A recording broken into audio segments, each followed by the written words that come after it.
सोरडा सरस्वती शिशु मंदिर रे वार्षिक उत्सव पालित।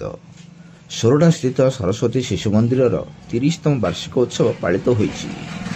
एथिरे मुख्य अतिथि भावे सोरडा विधायक नीलमणि बिशोई जोग दैथिबा बेले सम्मानित अतिथि भावे शिक्षा विकास समिति ओडिशा डॉक्टर किशोर चंद्र महांती, सरस्वती शिशु विद्या मंदिर सभापति रोहित कुमार बिशोई, संपादक महेश्वर साहू, प्रधान आचार्य सुनील कुमार रथ मंचासीन थिले।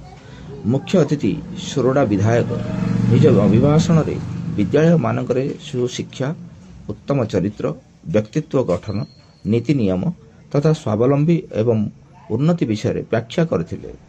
मुख्य वक्ता श्री महांती प्रत्येक संस्कारित होई भारतीय शिक्षा, संस्कृति एवं परंपरा को आपणाई अग्रगति करने को कहिथिले।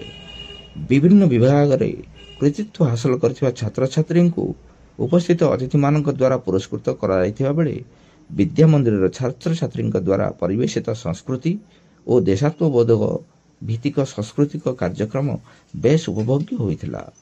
अनुष्ठान रो उपदेष्टा मंडली आयोजन कार्य करथिबा बेले समस्त गुरुजी, गुरुमा एवं कर्मचारी एथिरे पूर्ण सहयोग करथिले।